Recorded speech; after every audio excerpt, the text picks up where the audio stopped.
Damos la bienvenida a quienes nos escuchan a un nuevo análisis a fondo. Yo seré vuestra presentadora hoy, dispuesta a hacer todas las preguntas difíciles sobre el tema que nos ocupa. Y yo me encargaré de aportar la perspectiva técnica y analítica. Encantado de saludar a toda nuestra audiencia. Genial. Pues, a ver, imaginemos la siguiente situación para empezar. Un chaval de 16 años es capaz de recitar la tabla periódica entera, de memoria, en menos de 2 minutos. Un hito académico espectacular, desde luego. Exacto. En el examen de química, pues saca un 10 impecable. Es el orgullo del instituto. Pero esa misma tarde, mientras vuelve a casa, ve un vídeo viral en una red social. Y aquí es donde la cosa se tuerce, imagino. Se tuerce muchísimo. El vídeo afirma que el agua del grifo contiene sustancias químicas para, yo qué sé, controlar la mente. Y el chico entra en pánico total y empieza a compartir esa desinformación con todos sus contactos. Madre mía, qué desastre. Claro. Y la pregunta es inevitable, ¿no? O sea, ¿de qué sirvió exactamente ese 10 en química? Hoy vamos a explorar por qué la forma en que muchos aprendimos ciencias en el colegio estaba, bueno, profundamente incompleta y cómo se está transformando. Es un punto de partida muy demoledor, pero absolutamente real. Ese abismo que mencionas entre sacar buenas notas y saber interpretar el mundo, pues es lo que ha motivado una revisión radical a nivel global.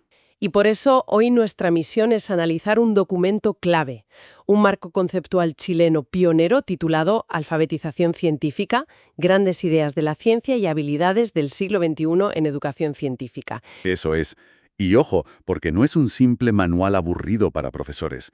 Es casi un manual de supervivencia para la sociedad actual, porque plantea un triángulo de diseño curricular que promete cambiar para siempre lo que significa saber ciencias. Totalmente, porque el objetivo final ya no es crear pequeñas enciclopedias con patas, ¿verdad? Exacto, ni científicos teóricos en miniatura.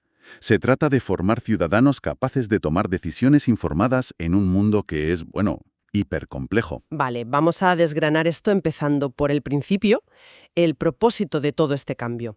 El texto habla constantemente de lograr la alfabetización científica. Sí, es el concepto angular de toda la propuesta. A ver, para mí, el modelo antiguo de memorizar datos, o sea, lo que hacíamos en el colegio, es como aprenderse de memoria un libro de recetas completísimos.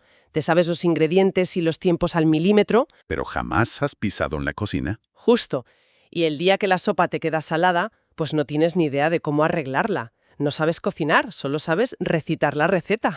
Es una analogía muy precisa. Y lo preocupante es que llevamos décadas, dándonos cuenta de que no sabemos cocinar. El documento hace un recorrido histórico que menciona a Paul G. Hart Hurd, un académico que ya en 1958 alertó sobre esto. Ostras, 1958, en plena Guerra Fría. Exactamente. Observó una brecha insalvable entre los avances científicos de la época y la ignorancia general de la población. Piensa que fue el impacto simbólico del lanzamiento del satélite Sputnik. Claro, el mundo occidental entró en pánico. Me imagino que la urgencia por enseñar ciencias venía impulsada por, no sé, competencia geopolítica pura y dura. Lo fascinante aquí es cómo el foco de esa supervivencia ha mutado.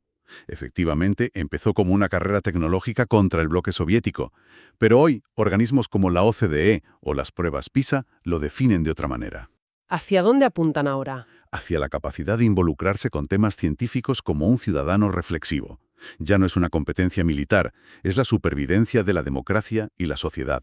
La ciencia deja de ser un conocimiento exclusivo de especialistas. Ya, pasa a ser algo útil socialmente. Pero bajemos esto a la tierra, porque ciudadano reflexivo suena muy bien en la teoría, pero ¿en qué se traduce?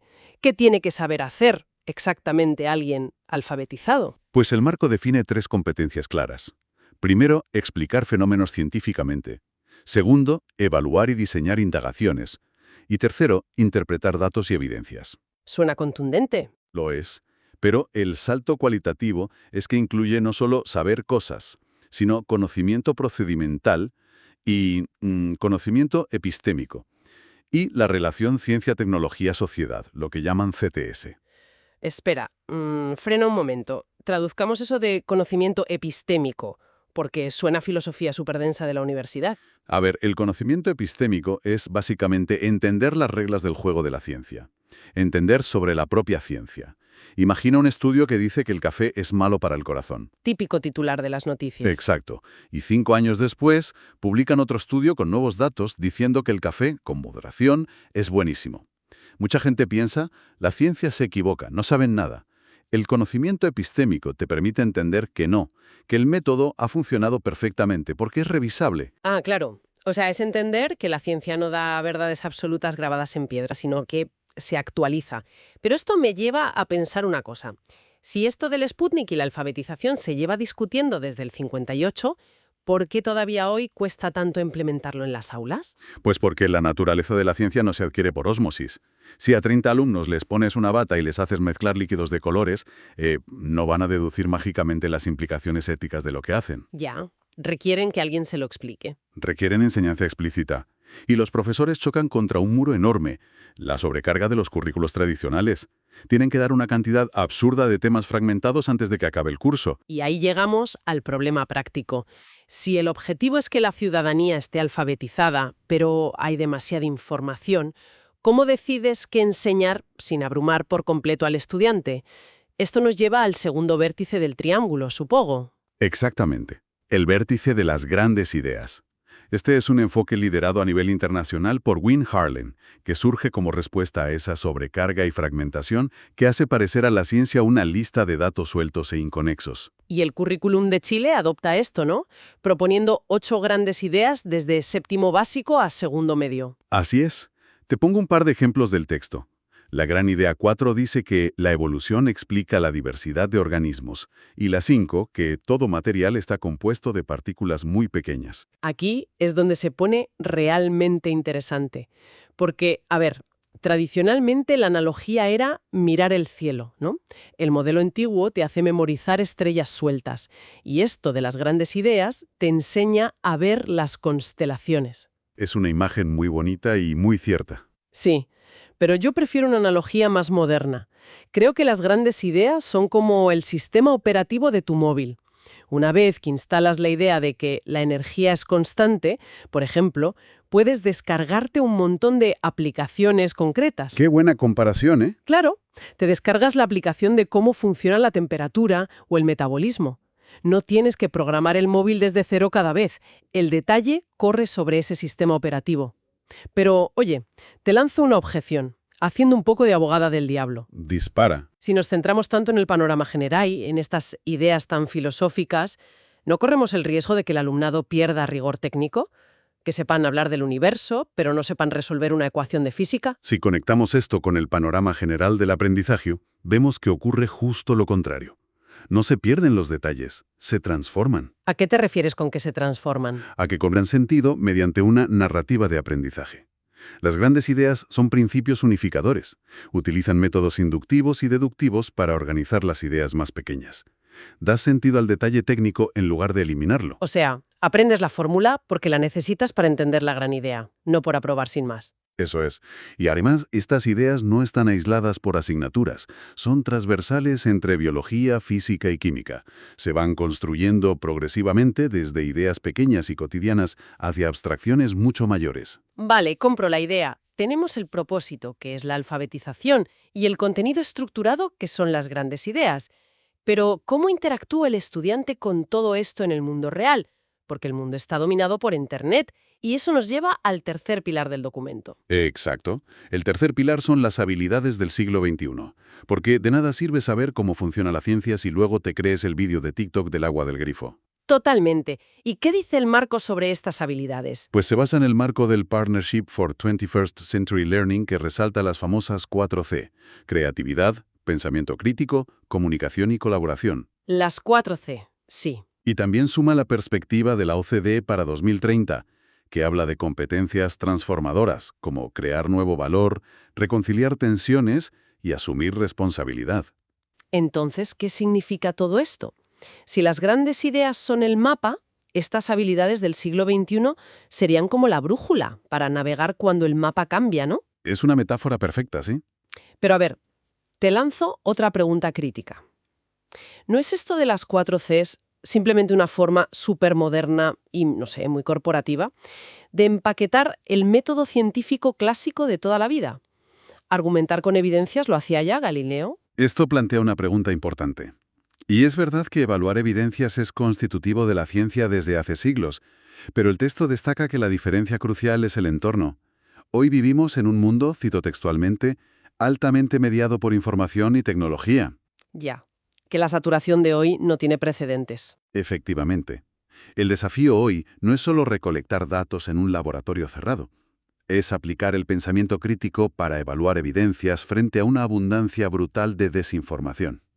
Y aquí entran las herramientas digitales, las TIC. Que no son solo para hacer el trabajo en limpio en el ordenador. Para nada. El marco insiste en que las TIC no son un agregado extra, son parte esencial de la investigación, del modelaje de datos y de la comunicación de resultados. Son constitutivas del quehacer científico actual. Claro, la teoría suena fantástica. Alfabetización, grandes ideas y habilidades. Un triángulo perfecto. Pero la verdadera prueba de fuego es el aula a las 8 de la mañana un martes. ¿Cómo se materializa esto en una clase real de ciencias naturales? Pues el documento dice que una integración robusta implica planificar partiendo siempre de un fenómeno o un problema cercano al alumno, y exige cumplir 3 condiciones innegociables. A ver, cuéntame esas 3 condiciones. La primera es la condición conceptual, es decir, el profesor debe tener clarísimo qué gran idea está en juego al analizar ese fenómeno cotidiano. Vale, conectar el día a día con el sistema operativo que decíamos antes. Eso es. La segunda es la condición epistémica. Aquí toca discutir sobre la evidencia, de dónde salen los datos y cuáles son los límites del conocimiento de ese fenómeno. Poner a prueba la información. ¿Y la tercera? La condición sociocientífica.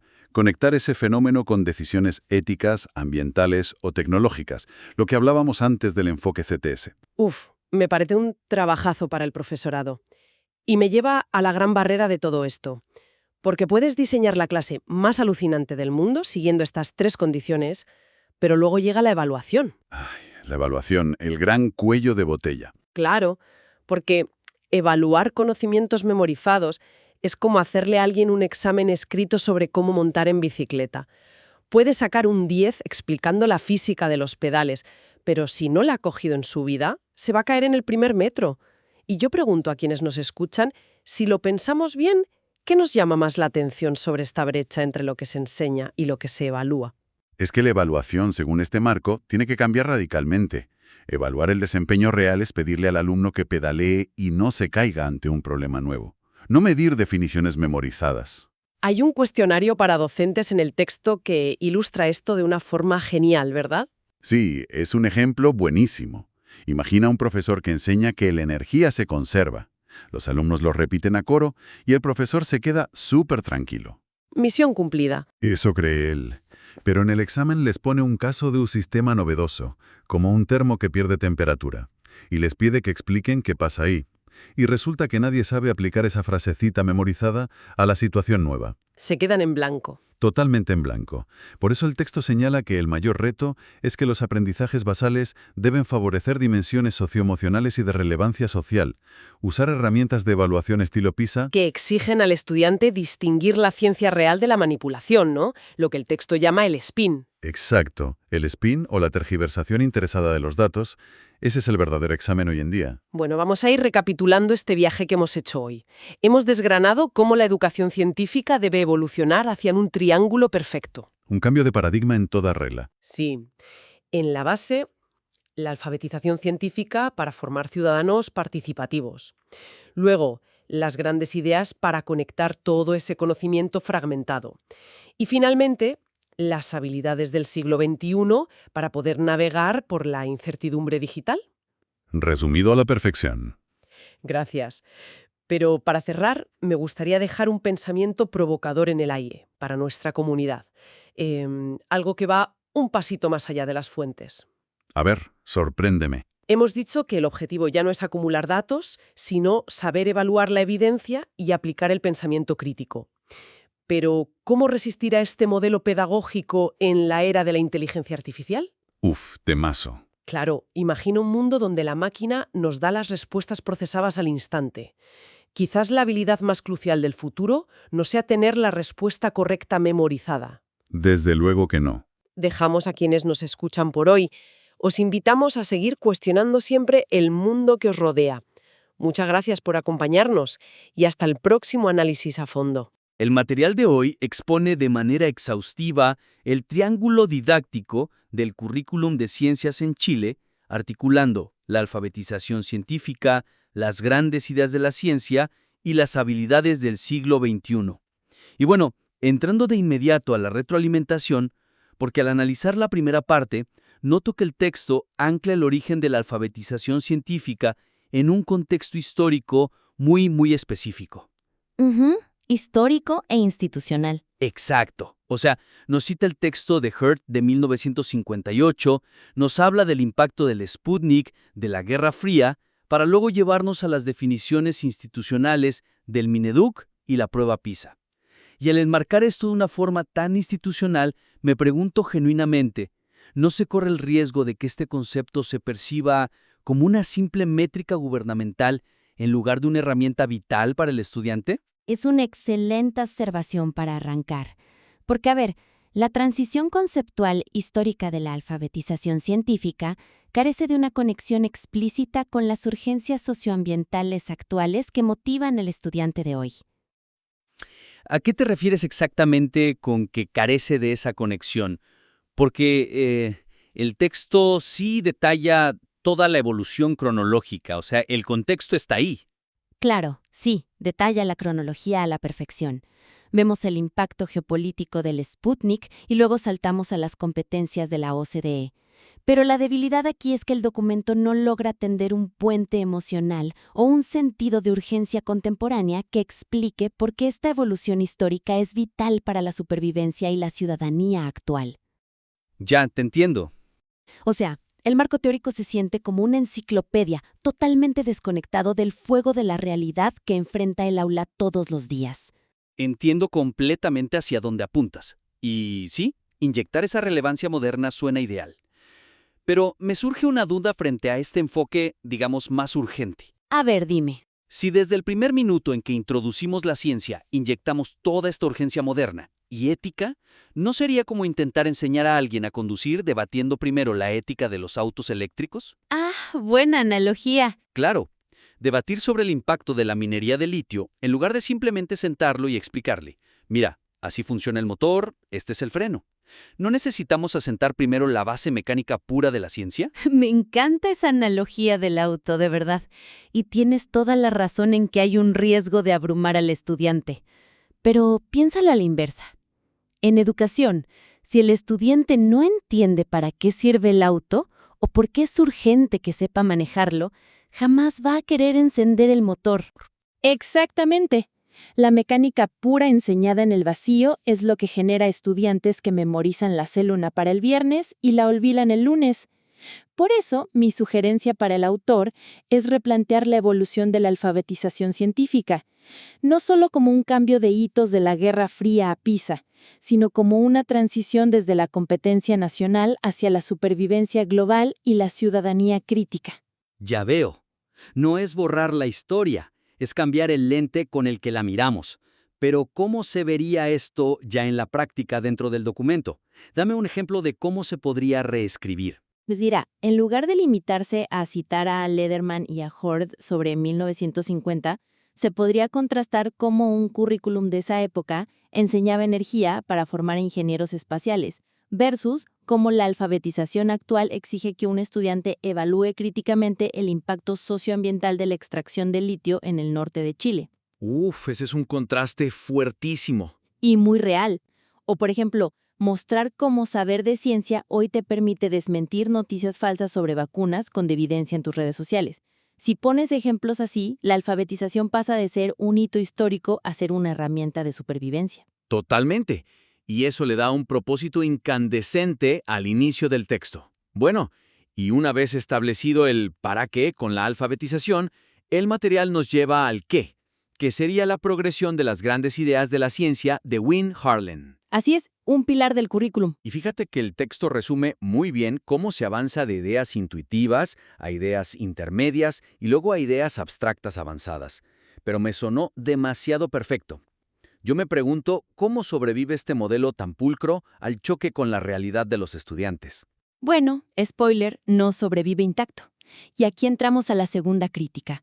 La explicación de la progresión hacia las grandes ideas asume un proceso lineal, invisibilizando el desafío pedagógico crítico de desaprender concepciones erróneas arraigadas. Desaprender. Ojo con esa palabra, porque el texto habla mucho de construir conocimiento, no de desarmarlo. Exacto, y esa es la gran debilidad de esta sección. Describe el avance cognitivo como un proceso aditivo y sin fricciones, ignorando una de las realidades más difíciles para un docente, que es la disonancia cognitiva. Asume que la idea científica simplemente reemplaza a la intuitiva de forma pacífica, sin abordar la resistencia del estudiante. Es que, leyendo el texto actual, pareciera que educar es como construir una casa en un terreno baldío, cuando en realidad es casi siempre remodelar un edificio antiguo y terco que ya tiene sus propios cimientos, ¿no? ¡Qué buena imagen! Exacto. Y para remodelar, primero tienes que demoler ciertas paredes. Por eso, la sugerencia aquí es integrar explícitamente el concepto de ruptura conceptual o desaprendizaje dentro del modelo de Harlan. El texto debe mostrar que el docente primero debe de construir mitos. Me gusta mucho ese enfoque. Pero a ver, bájalo a la realidad del aula. ¿Cómo se ve esa demolición en la práctica? Usemos el propio ejemplo del documento sobre el crecimiento de las plantas. El texto dice que pasan de pensar «crecen porque sí» a entender la fotosíntesis. Suena súper fácil en el papel. Demasiado fácil. Lo que el documento debe mostrar es cómo el profesor tiene que desarmar activamente la creencia intuitiva y súper persistente de que las plantas comen tierra. Claro, porque para un niño es lógico. Ven la planta en la tierra, le echan agua y crece. Es puro sentido común para ellos. Entonces, para generar esa ruptura conceptual, el documento podría mostrar un ejemplo donde el profesor pesa la tierra de una maceta al inicio del año. Plantan una semilla y meses después la planta pesa 1 kilo. Ajá. ¿Y luego? Luego el profesor seca la tierra y la vuelve a pesar frente a todos. Y resulta que la tierra pesa exactamente lo mismo. Uf. Ahí es donde el cerebro del estudiante entra en cortocircuito. Ahí están tus escombros. En ese momento hay disonancia cognitiva. Solo enfrentando al estudiante con esta fricción, el concepto abstracto de que la planta transforma energía solar en energía química podrá enraizar de verdad.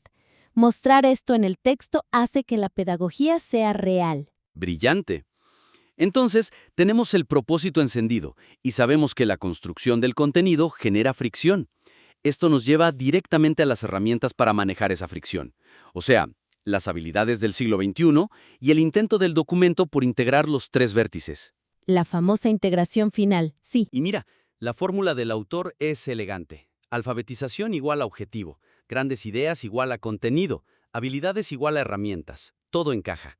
Sin embargo, revisando el cuestionario de evaluación para docentes incluido al final del texto, me detuve en seco. ¿Te hizo ruido? Mucho. Porque me cuestiono si unas preguntas de opción múltiple realmente logran medir esta integración tan compleja.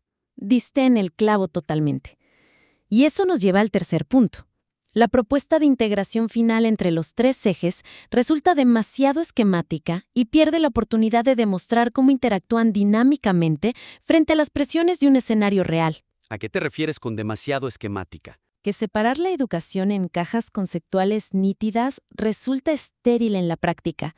El documento no muestra cómo estos 3 elementos se tensionan mutuamente en el quehacer científico. Y como bien notaste, especialmente en la sección de evaluación, hay una desconexión total. Es que es contradictorio. Muy contradictorio. Se predica sobre pensamiento divergente e innovación durante todo el texto, pero luego se evalúa mayoritariamente con selección múltiple convergente. Es como, te enseño a resolver problemas complejos, pero te valoro preguntándote si la respuesta es A, B o C. Exacto. Por eso la sugerencia es diseñar un escenario de aula multicapa que obligue a la aplicación simultánea y desordenada de los 3 vértices, reemplazando las categorías estáticas por una interacción dinámica. Y clave aquí, alinear los instrumentos de evaluación con esta complejidad. Pero seamos los abogados del diablo un momento. Si yo soy profesor y me dices que elimine la opción múltiple, mi primera reacción es, fantástico, pero ¿cómo evalúo un escenario multicapa sin volverme loco calificando a 40 alumnos? Es una inquietud súper válida. Y para aterrizarlo, el autor podría tomar un ejemplo breve que ya menciona en el texto, el de la contaminación de un río local, y expandirlo drásticamente. A ver, ¿cómo lo expandiría? Imagina un juego de roles. El profesor divide a los estudiantes. Unos representan a la industria local, otros a la comunidad y otros a la municipalidad. Ya, un escenario con intereses en conflicto. Exacto. Ahí los estudiantes usan una gran idea, como la interacción en ecosistemas para analizar datos reales de toxicidad. Ese es el contenido. Luego aplican habilidades del siglo XXI como pensamiento crítico y colaboración para debatir en este juego de roles. ¿Y la alfabetización vendría siendo? Demostrar su alfabetización redactando una recomendación política basada en evidencia empírica para el municipio. Todo al mismo tiempo. Es un escenario increíble, pero vuelvo a la evaluación. ¿Cómo evalúas ese desorden en el cuestionario docente? Sugiriendo que el cuestionario incluya la creación y uso de rúbricas complejas en lugar de identificar definiciones. Rúbricas que evalúen cómo el estudiante usó la evidencia para refutar argumentos falsos de la industria, o cómo manejó la tensión. O sea, evaluar el proceso y la capacidad de reconciliar dilemas, como dice la OCDE 2030. Exactamente. Eso honra muchísimo más la visión transformadora que el propio texto cita. Pues me parece que con estas tres perspectivas el documento ganaría una profundidad increíble.